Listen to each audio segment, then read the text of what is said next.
The 80th anniversary of Pearl Harbor. Let's talk about it, the history behind it. How'd we get to that point?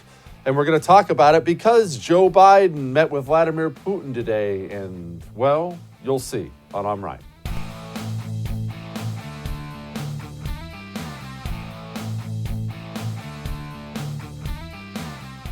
Today, December 7th, is the 80th anniversary of Pearl Harbor, the terrible attack on Pearl Harbor by the Japanese. And we're going to do a little different I'm Right tonight. You see, as you probably know by now, I am a history freak. I love it. I'm just obsessed over it. I read books and documentaries and anything I can get my hands on. I've always been this way. So let's do a little history of Pearl Harbor. One, out of respect for the day, out of respect for the lives we lost, out of respect for our history. Remember, it's good for you to know honest history about your nation.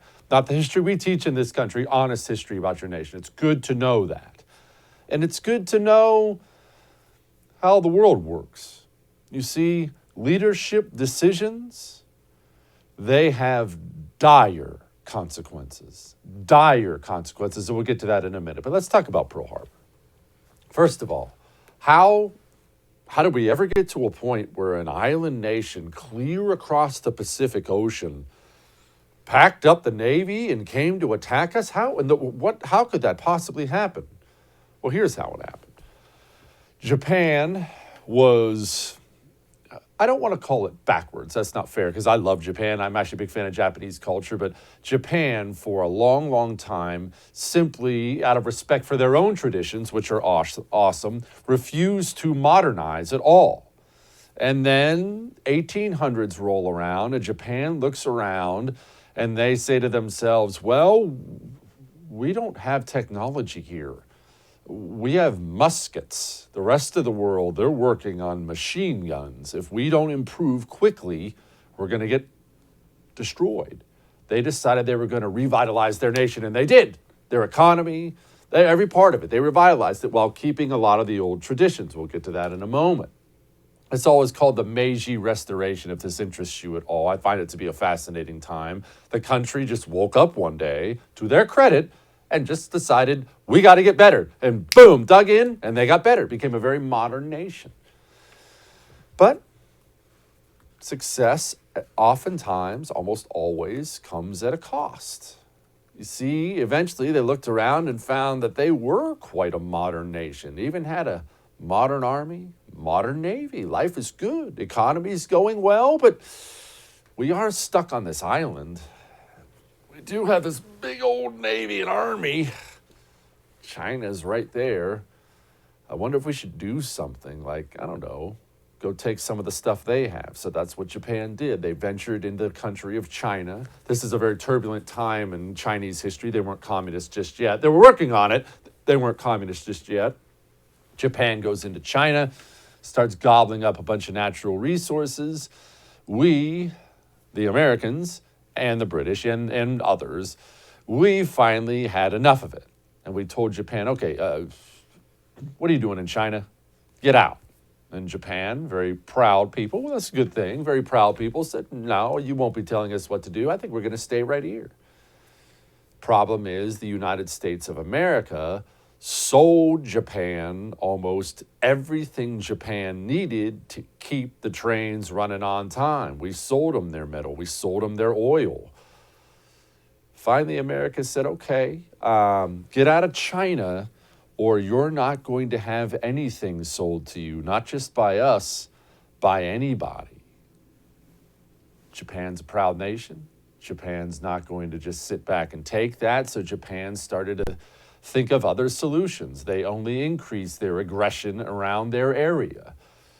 Finally, the United States of America started doing things like seizing American-held Japanese gold, things like that, really, really trying to twist the economic screws on them so they would back off. Japan, they chose a path that was insane, but they thought at the time it was their only path for success. I will just, as a personal note, this is not a historical fact, this is the personal note part of it. I will say this is one of the most horrific decisions made by a country's leadership I've ever seen in my entire life, but They did what they did. Japan got together and they said, here's what we can do. We have this great Navy. We have this great Army. We are Japanese. We are better than everyone. Remember, every single person in the history of the world is prejudiced. Everyone. Everyone. That's the way we're built. It's not a great thing. You don't want to be that way, but they were. Japan thought they were better than everyone. We thought we were better than everyone. That's just the way it worked. Anyway, they got together and said, we're Japan. We're better than anyone everywhere. Anyway, we have this great Army, great Navy. Here's what we're going to do. We are going to take our Navy and we're going to sail it across the Pacific Ocean. We're going to take out the American Pacific Fleet, which was being held in Hawaii at the time. And once we take out the Pacific Fleet, well, America will be hamstrung for a while. Remember, they weren't trying to defeat America. They weren't idiots. They were very, very sharp people. They knew that we were going to build a new Navy. They knew they wouldn't defeat us right there. We wouldn't just give up. They knew they were going into a war, but their plan was to hurt us badly enough. And so they would then take a bunch of places over in the Pacific, the Philippines, all kinds of places, take their natural resources, fortify those places, and then the soft Americans would simply be too weak in Western to come take them back. The cost would be too high. They wouldn't be willing to do it. So they set sail. They actually hid most of their Navy up closer to Alaska than anything else, way, way north in Japan. That's where this fleet was held, the one that attacked us on Pearl Harbor. And they took off. They took off headed our way. By the grace of God, although there are a bunch of conspiracy theories around this, the most valuable ship by a mile in World War II were aircraft carriers. Aircraft carriers won the war. Planes taken off from aircraft carriers doing all kinds of damage won the war. By the grace of God, our aircraft carriers on that fateful day on December 7th, they were actually out doing maneuvers. They weren't parked in Pearl Harbor. That was the good news. But there was bad news that came with that day. Couple things. One, we had invented radar. Well, we were using radar at the time. Japan was not. We were. This was a brand new thing. We saw the Japanese planes coming in on radar, and it was just dismissed. It was just simply dismissed. That's bad news number one. Bad news number two was this. Our ships were static. They were stuck at port. You see, a ship has a lot more of a chance when it's out and it's moving around and you can twist and turn and bob around when you're being attacked. When you have a ship that's tied up at the docks, you just have very little chance. And let's talk about this and be honest, we didn't know we were at war.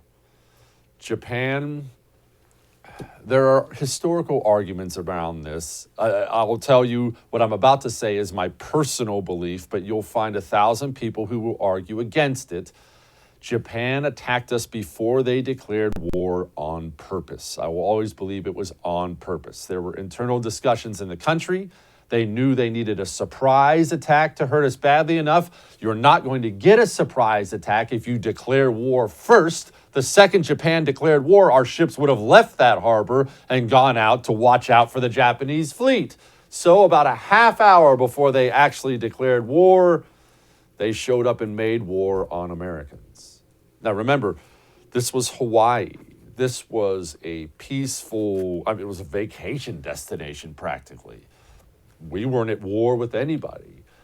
Our guys were asleep. This was a Sunday morning. December 7th was a Sunday morning. And a lot of guys had been out that night, as guys do, on a late Saturday night. They were sleeping in. And they woke up to the sound of explosions, machine guns strafing ships. At first, there was so much confusion, as you can imagine. The guys thought it was a drill of some kind. I don't understand what's happening. Very quickly, they realized it was not a drill. And very quickly, American sailors started dying.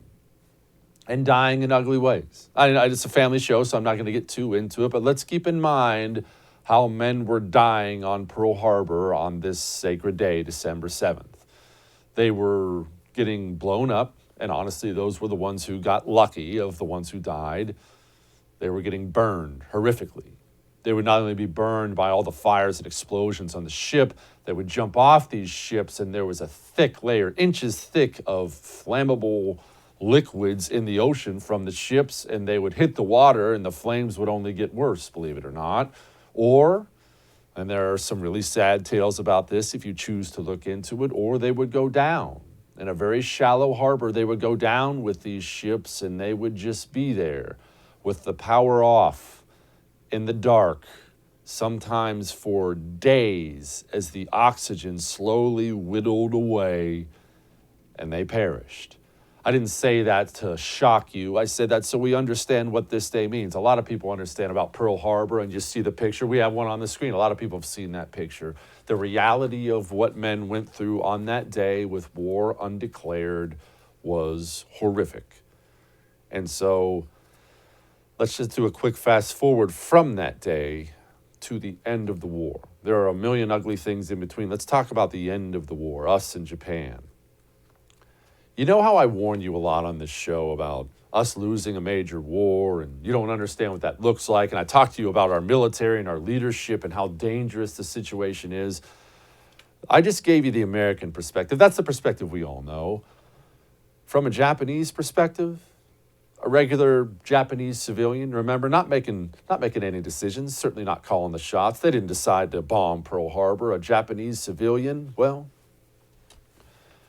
you know 100,000 people burned to death in Tokyo? Called Operation Meeting House. Most Americans don't even know about it. They're too busy learning about the Native American genocide in school. They don't teach actual history anymore. Go look up Operation Meeting House. We firebombed Tokyo and killed 100,000 people in flames. That's to say nothing of Hiroshima, Nagasaki, wiping out massive cities in a wonderful country with wonderful traditions. And I'm not criticizing those decisions either. I don't do that. I'm not doing that. I'm saying look at the damage done to a nation because of its insane leadership. Because of leadership that got so misguided, so twisted up, they didn't understand fully the stakes of the game they were playing. The leadership of Japan is responsible for wiping out, gosh, how many of their people? How much of their wonderful culture is gone now? And I said all that to you because Vladimir Putin, he met with our current president, Joe Biden, today. And yeah, they were talking about Ukraine. Russia has 175,000 troops on the border. Clearly, Russia has plans. Ukraine's defense chief, he says, get ready for a bloodbath. I will not believe that Russia will have a victory in Ukraine. It's a different, because it will be a really bloody massacre. And Russian guys also will come back in the coffins, yes. These are the stakes of the game we play. Why is Russia on the move? Why is China out there spending 50% more than India, Japan, Taiwan, and Southeast Asia combined on their military?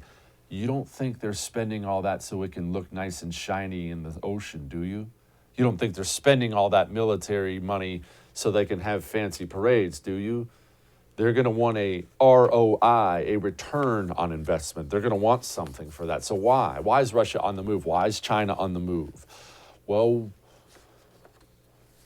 we elected Joe Biden. I'm not trying to just be partisan about this, but I don't know of another way to put it. When you elect a half-functional, ancient human being who frankly doesn't think very much of the country, and he continues to bumble his way through his first year with embarrassment after embarrassment on the world stage, as I've tried to sit here in this chair and warn you 1,000 times, you are playing a very dangerous game, because the world now is the world just as it was back in the 1940s. It is full of evil people and evil leaders who are just seeking any opportunity to gobble up other nations and spread death and misery. And the reason those evil men don't do those things oftentimes is because there is a strong nation out there they know will stand up to them, and that strong nation simply doesn't exist anymore. What's our response to Chinese aggression? What's our response to the Russian aggression? What's our response to Chinese genocide? They're currently doing organ harvesting over there of the Uyghur Muslims. What's the American response? Well, we're not going to send diplomats to the Olympics. The Biden administration will not send any diplomatic or official representation to the Beijing 2022 Winter Olympics and Paralympic Games, given the PRC's ongoing genocide and crimes against humanity in Xinjiang. and other human rights abuses. The athletes on Team USA have our full support. We will be behind them 100% as we cheer them on from home. We will not be contributing to the fanfare of the games. Okay, so we're sending our athletes? What? That's insane. But we're doing it.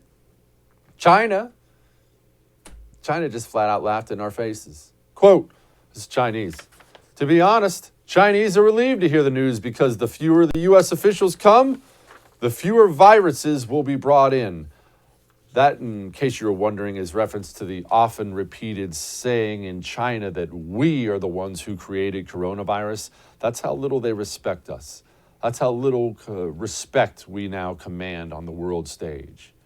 And look, why would they respect us? Why would they respect us? Don't you remember? We have a president whose whole family is in bed with this country. Our American media chose to intentionally bury that story, calling it Russian disinformation. To this day, they won't address the fact the Biden family appears financially beholden to our world enemy. Shortly after President Biden's virtual meeting with the Chinese president, the first son's attorney said that he has finally divested from a Chinese investment fund controlled by state-owned entities. I was hoping you could commit to basic transparency about that transaction, including the name of the buyer, the dollar amount, and the timing. And the second question is, my colleague Miranda Devine has a new book out called The Laptop from Hell, and I was hoping that you could confirm that the laptop is indeed authentic and not Russian disinformation, as you seemed to suggest on Twitter last year. Well, on the first, the president's son is not an employee of the federal government, so I'd point you to his representatives. And as it relates to the book, I have neither had the time nor interest in exploring or reading the book. Go ahead, Tina. The first son's attorney Go ahead, didn't Tina. give any I think I answered your question. Go ahead. You can go to the representative of the person who's not an employee of the federal government. Go ahead, Tina. I think we have to move on. Go ahead. Is there anything the Just want to remind you what we just got done talking about again. 100,000 people burning to death in Tokyo. The asphalt in the street melting people into it as they run down the road. When I bring these things up to you, it is not to shock you. It is so you understand the stakes of the game. These are the stakes of the game. Remember that the next time you go to the polls. All that may have made you uncomfortable, but I'm right. Speaking of uncomfortable, my friend Julie Kelly joins us next. Did a D.C. police officer beat a woman to death on January 6th and we don't know about it? And they're not telling us about it? We're going to talk to Julie Kelly about that. But first, let me talk to you about flipping houses. It's enough ugliness. Let's talk about something good. The money's great when you flip houses. It is. People end up making great money at this. They make great livings on it. Some people have gotten rich on it. But let's pause that for a second. You know how much fun it is? I know why they make so many TV shows about it now. Oh, we bought this for this, and then we sold it. Go to flippingmadeeasy.com and sign up. Sign up for a platinum membership. Use the promo code Jesse, and what it is a one-stop shop to getting you flipping houses. Article after article after article from experts. You'll learn everything you need to know. Flipping opportunities in your area. Vendors. You don't have to worry about, I don't have a plumber. They have it there. Go to flippingmadeeasy.com, sign up, use the promo code Jesse. Make some money and have some fun. We'll be back.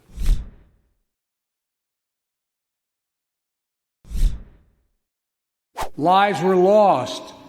Extraordinary courage was summoned. The insurrection was an existential crisis, a test of whether our democracy could survive, and it did. The worst pandemic in a century. The worst economic crisis since the Great Depression. The worst attack on our democracy since the Civil War. These people. Gosh. Joining me now, my friend, obviously the great author with American Greatness, Julie Kelly. Julie, can you believe we survived that terrible attack on our democracy? I'm just stunned. I know. How did we survive Jacob Chansley, the QAnon shaman, and all of those Mimas from Indiana taking selfies in Statuary Hall? I mean, we barely survived, Jesse. We're here 11 months later, only by the grace of God. Really, we have to give Amen. thanks. Hey, thank you, Lord. Thank you. And, Thank you, baby Jesus. gosh. All right, in all seriousness, Julie, did the Capitol Police beat a woman to death that day? It's looking more and more like it. It wouldn't be Capitol Police, Jesse. It would be DC Metro Police. So those were the two law enforcement agencies on the ground for the entire day. So what looks like and what we're hoping is 3 hours of surveillance video. As you know, Jesse, the government has 14,000 hours of surveillance video that they want to keep so Americans don't see the worst attack on our democracy since the Civil War, which seems odd. So the court is trying to determine whether they will release 3 hours of surveillance video inside this Lower West Terrace tunnel where there was some brutal clashes between police and protesters. It was the site where Roseanne Boyland died. It was also the site location where another woman was viciously beaten by not one, but two DC police officers. And so we're hoping that video gets released and the American people can judge for themselves if Joe Biden is lying about yet one more thing about our country. Julie, I'm very sad to say that most people in this country don't even know the name Roseanne Boyland. Who is this woman? Why was she in the tunnel? Why wouldn't they have already released footage of them putting down this dangerous insurrectionist? Why? Right, because they don't want the American people to know the truth about what happened to Roseanne Boyland. She is a 34-year-old young woman, Trump supporter from Georgia. She went there with her friend, Justin Winchell. She ended up near that tunnel area where these clashes were occurring. We're not exactly sure how she got there, but Jesse, I talked to so many people. There was such a mob of people. They couldn't even move around. And police were were in that tunnel almost as a bunker as they were attacking protesters, which they did all afternoon, by the way. So it looks like Roseanne Boyland did not die of an accidental drug overdose, as the hyper-partisan DC coroner has said, but succumbed to probably a very noxious chemical gas that was being used inside of that tunnel, and also probably succumbed to some beatings by DC police officers. You could see a little bit of that video there. She is laying face up. See her there, face up outside of that tunnel, where she afterwards is dragged back through the tunnel by Officer Ginnell, Sergeant Ginnell, one of the celebrity cops who testified at the January 6th committee, dragged her lifeless body through this tunnel, where he then meets up with Officer Harry Dunn, another celebrity police officer. They hold her body there near Steny Hoyer's office until paramedics arrive, and she's pronounced dead officially at 6:09 that day. A lot of unanswered questions, and this will be another narrative that is going to fall apart very quickly related to the events of that day. Okay, Julie, the footage. You already referenced 14,000 hours of footage that's being withheld. I think you and I both understand why. Everybody watching understands why. They don't want us to see how benign this thing was, but what's their justification for it? What are they saying? What's the lie they're telling? So the 14,000 hours of surveillance video has been designated highly sensitive government material, and this was from the onset. So every single clip that is derived from that trove of video is under protective order in every single, now almost 700 cases, 700 defendants in the January 6th investigation. So in order to unseal that protective order, the defense counsel has to go to the court and ask for it to be unsealed. Now, in some instances it has, and Jesse, this is interesting. There's a group of 16 major media companies, the New York Times, CNN, Wall Street Journal, et cetera, who have banded together and are also petitioning the court to unseal the secret footage. They have joined Attorney Joseph McBride in asking for this 3-hour slice to be unsealed, released from a protective order, so we can see exactly what happened inside that tunnel, which will tell us not only what really happened to Roseanne Boyland, but also police, what one attorney describes as police brutality inside that tunnel against female Trump supporters. And more female Trump supporters. As you know, one was already killed by Capitol Police, Ashley Babbitt. Okay, Julie, help me understand this, though. CNN and New York Times, these are not exactly what I would consider to be news organizations at all. That sounds like, listening to you talk, Are they doing journalism now? Right? It's really shocking. And I'll tell you, I think initially they joined a lot of these motions to unseal the footage, thinking that it would hold more of the insurrectionists in a poor light. But what's happening, and a 40-minute piece was unsealed by the courts a few months ago. 40 minutes, you saw Capitol Police open the doors and let about 300 protesters in on the upper level of the Capitol building around 2:45 on January 6th. So some of this is backfiring. But I do think in this case, these news organizations want to see the surveillance video. They want to see what happened inside that tunnel because, of course, that was the location where Roseanne Boylan died.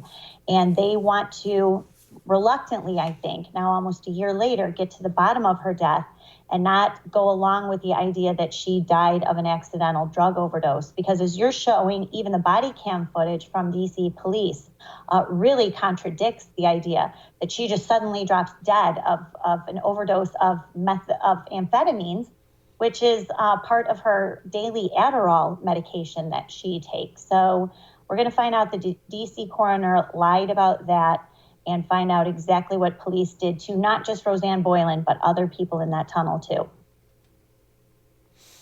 Julie Kelly, thank you so much for what you're doing. Please keep on and keep on these people. Thank you. I will. Thanks, Jesse. All right. We got Inez Stepman joining us next. But first, do you own a home? I will tell you, I'm 40. I'm not 90, but I'm 40. So I'm apparently getting too old to understand how modern crime has gotten. I don't think about cybercrime, or at least I used to not. It was just, that's not what I thought about. Okay, there's cyber criminals. I didn't understand it. I didn't even know my home title was online. If you own a home, your home title is online. It's out there in the cloud. And right now, as we speak, there are criminals looking for it. And if they find it, they're going to hack into yours. This is happening to people all across America. They're going to forge your signature on it, and they're going to go take a loan out against it, and you're going to have to pay that loan back. There's no stopping them except for Home Title Lock. If you go to HomeTitleLock.com, use the promo code RADIO, go to HomeTitleLock.com and sign up, you'll be protected. They'll detect any tampering and shut it down like that. HomeTitleLock.com. We'll be right back with Inez Stepman.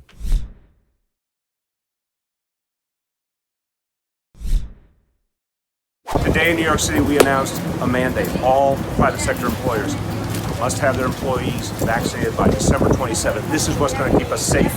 This is the kind of thing we need to do now, not just here, but everywhere, so we can leave COVID behind once and for all. Okay, a couple things on that. One, I hate Bill de Blasio. Two, if you're going to announce a new tyrannical communist mandate for the greatest city in the United States of America, could you at least get someplace quiet without wind and people talking? I don't know what this real world thing is, but I don't find it appealing at all. Joining me now to talk about that and other things is my friend Inez Stepman. She's the senior policy analyst for the Independent Women's Forum. Inez, first and foremost, why do people do these videos on the sidewalk? I couldn't even understand what that dumb oaf was saying. It's supposed to give you the real life experience of being next to Bill de Blasio, Yes. because that's an experience that so many people are seeking these days in New York City. There's a premium for that grainy experience of actually of tyranny close up. You know, it's like it's an attraction. We sell tickets.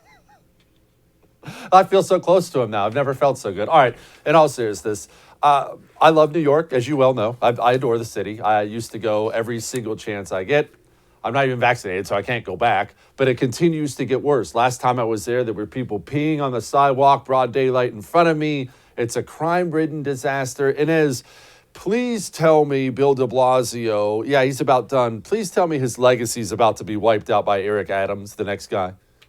Well, I mean, I was actually just talking to Seth Barron on my podcast recently, as in yesterday, about this and whether or not he's optimistic. And he's a lifelong New Yorker. He was less optimistic. I mean, Eric Adams has said some things that make you feel a little bit optimistic. I mean, obviously the bar is low. This is obviously a big blue city. But the incoming mayor has, for example, he said he will not defund the police. And he pushed back actually during a Democratic primary on that, one of only two candidates in the Democratic primary to say he wouldn't defund the police, just to show you where the bar is. And he's also not as hostile to charter schools and school choice as Bill de Blasio. Bill de Blasio is sort of famously hostile to charter schools in New York City. So there's some hopeful noise. And on this mandate specifically, he didn't really say he would repeal it, but he declined to say that he would uphold it or continue it. So there's at least a chance that he might repeal it. I mean, this mandate really goes too far, even within the spectrum of sort of COVID measures in big blue cities. It's extended to children. Which means as of now, the majority of children whose parents are worried about getting them vaccinated under the age of 11 can't go to restaurants. They can't go to the Met. They can't go to the Natural History Museum, right? They can't go to any of the performances. They can't, go to the Rockefeller Center, right? And he's shutting down the city for people with kids right before the Christmas holidays, where a lot of people probably have plans to come in to the city to see some of the Christmas cheer. So yeah, I hope this mandate will be overturned, but it won't be before he leaves office. So certainly for Christmas, this will be in effect. Well, I'm glad you actually brought up that point about families canceling things. I did see our mutual friend Carol Markowitz. She came out and she said the sound you hear is a bunch of families canceling Christmas plans to New York. I mean, New York is famously, well, at least used to be a really, really cool place around Christmas time. Surely, I mean, all my thoughts on mandates aside, surely the businesses of New York have to be just about broken by all this, right, Inez? I mean, I realize this is a big finance city. It's a big port city. Tourist dollars mean a lot for New York, and they surely aren't coming in as fast as they used to. Well, and they're deputizing businesses to enforce something unpopular, right? So one of the clever parts about this, or diabolically clever parts about this, is that these mandates have been enforced by businesses, right? So the businesses will get fined by the government if they don't do it. So one, the government's offshoring the unpleasant business of actually asking people for their papers, right? So it's not the police doing it. It has to be the businesses, and they have to deal with people upset about it. And it's just sort of offloads the responsibility, but it also obscures who's actually responsible, right? So if you're not following politics and you don't really care, but you don't like some of these mandates and you're sick of being asked for your vax papers everywhere, you blame the businesses because they're the ones directly enforcing this, right? So it obscures the accountability for the government as well, which is, I think, part of the plan, but really does I think it's kind of clever, honestly. It's diabolically clever in terms of offloading the response to businesses rather than to the people responsible for putting the mandate in place. And as not just New York, but nationwide, obviously we see the condition of cities like San Francisco. Again, a formerly beautiful city that has just been trashed. We see Chicago. I know people dog on Chicago now. Chicago is awesome, but at least at one point in time was awesome. The condition of America's cities is not only bad, there's not really a sign it's going to change directions. Eric Adams or no Eric Adams. At what point is there a bottom, Inez, where even Democrats, which are obviously mostly New York, step up and say, okay, we can't live in a sewer. We got to change direction. Is there a bottom for these people?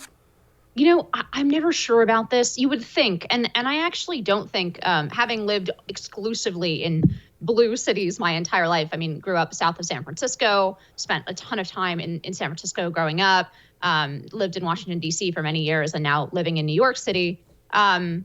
New York is in some ways the most balanced of these big blue cities in the sense that they have a finance interest here. A lot of people, they're just not focused on politics in the same way that DC is. You can't escape the narrative here. Whereas in DC, it feels like being in North Korea, like literally everywhere. I'm pretty sure there are North Koreans who see Kim Jong-un's face less than just taking a walk around DC. The narrative slaps you in the face in 1,000 different ways. New York City isn't quite like that. And actually, I mean, I go on my neighborhood apps and stuff. People are not taking the rising crime laying down. They're ticked off about it. There's a lot of, F to Bill de Blasio sort of chatter in neighborhood apps.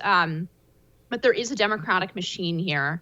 That is largely the problem. A lot of these things, as they are in the rest of the country, are institutionalized. So even if Eric Adams comes in with some reasonable rollback of some of these things, some of them are written into law. He's going to be dealing with a very left-wing city council. It truly is sort of institutionalized here. And what I worry about is what happened in the 70s and 80s, right? Where this spiral of urban life chased everyone who could eventually out. And then you have both a smaller tax base and less money, and you have sort of a concentration of the ideology, right, where everyone's sane eventually can't live with it anymore and moves out. And then the people who are left go more and more left because there's no like common sense counterbalancing. Like I don't see San Francisco turning around anytime soon, even though it's universally agreed that the city is almost unlivable now. And I love cities and I love San Francisco.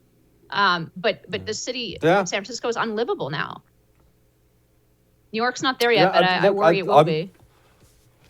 I'm with you. I love cities. I mean, I love the country too. I love it all, but I think cities are awesome, fun places, and I think it hurts the country as a whole. The country I love so much when its major cities are in such a bad condition. And as I think us as the United States of America, I think it looks bad when New York sucks all of a sudden, when Chicago sucks. I think it's a poor reflection of the entire country. I do.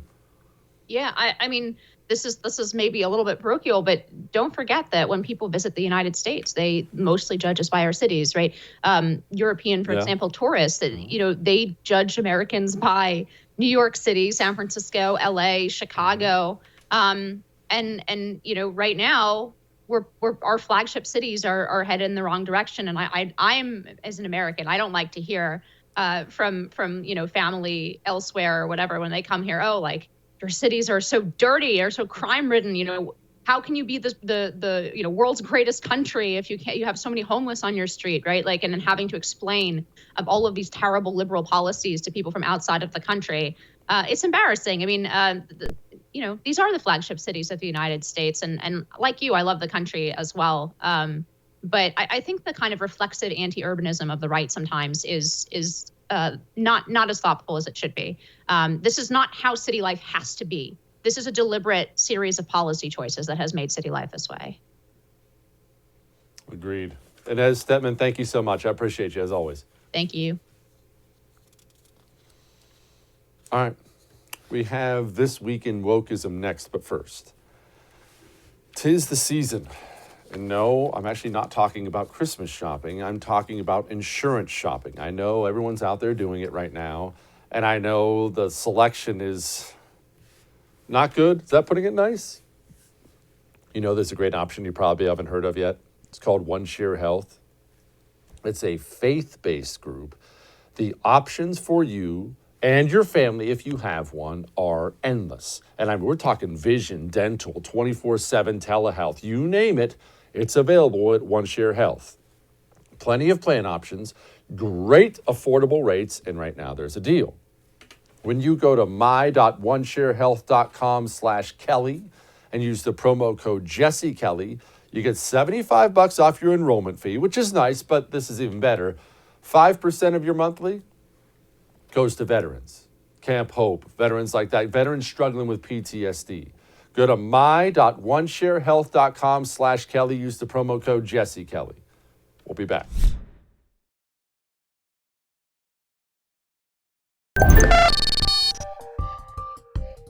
I'll say something that a lot of people aren't going to like. Maybe you won't like it, but it's true, and it needs to be said more often. Yes, America's cities are going down the toilet as we go into our This Week in Wokeism. They're going down the toilet, and yes, for the most part, I'm encouraging you to flee them and get to a red area. Enjoy yourself. Enjoy living around people who share your values. But having said all that, I actually take no pleasure in watching American cities circle the drain. I think as a country, your cities are a huge part of your country. They are. Obviously, rural America is too, but cities are an important part of a nation. Your major cities are a reflection on you as a country. How are you doing? And America's cities are, well, they're just a disaster. Did you see this story about San Francisco, this restaurant in San Francisco? They refused to serve police officers who were in uniform. They refused to serve them. They sent out an email saying, quote, their restaurant is a safe space, particularly for queer and BIPOC individuals. I don't even know what BIPOC is. I'm so happy I now don't even understand these words anymore. And that the officers made the staff feel uncomfortable, so they asked them to leave. They said, sorry, the decision upset others, and then signed their email with preferred pronouns. Later on, Like, of course, they got a bunch of one-star reviews to the restaurant. They apologize for mistakes, so on and so forth. But let's set all that stuff aside. Forget about the specifics of this. How did we get here so fast? I mean, look, I understand cities go through ups and downs. Sometimes you'll have a city that's been a very dangerous place for a period of time. New York in the 70s, great example. Bad leadership, city goes bad, they turn things around. So cities have ups and downs. When did America's cities turn into absolute filthy dumps? Because doesn't it seem like it was about 5 minutes ago? It was like, not that they were doing great, but the cities were okay. And then St. George Floyd dies, and all the defund the police stuff comes out, and they start slashing and burning police funding and blaming everything on the cops. And now there's poop on the streets in San Francisco. I've told you this story before. Last time I was in New York at noon, I'm walking down the sidewalk. Some dude just drops his pants right in front of me and starts peeing. This is the condition now of American cities. And I don't take any pleasure in it. I don't. This woke crap is destroying our cities. I want to live in a country where I can visit San Francisco, where I want to visit New York again, a city I love so much. And I think it's absolutely wretched that we've allowed the communists to take over these places. All right. We still got a lot of show for you tonight, but have you signed up to be a supporter of The First yet? Go to thefirsttv.com/support. That's thefirsttv.com/support and sign up. When you do that, you're getting inside baseball stuff. You're going to have exclusive access to things. You get something for your money, and you get the knowledge of supporting a channel that actually supports free speech. They don't just talk about it, they actually support it. Go to thefirsttv.com/support. We'll be back.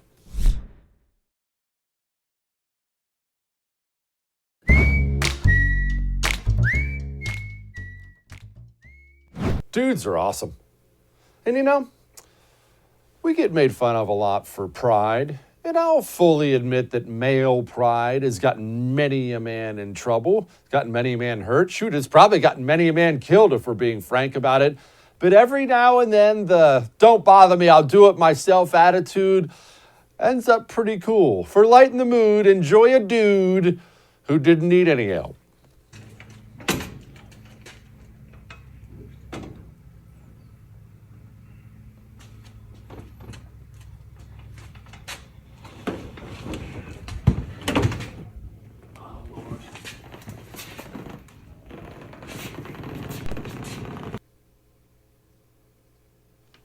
That's amazing. My back hurt just looking at that. It wasn't just the unloading it.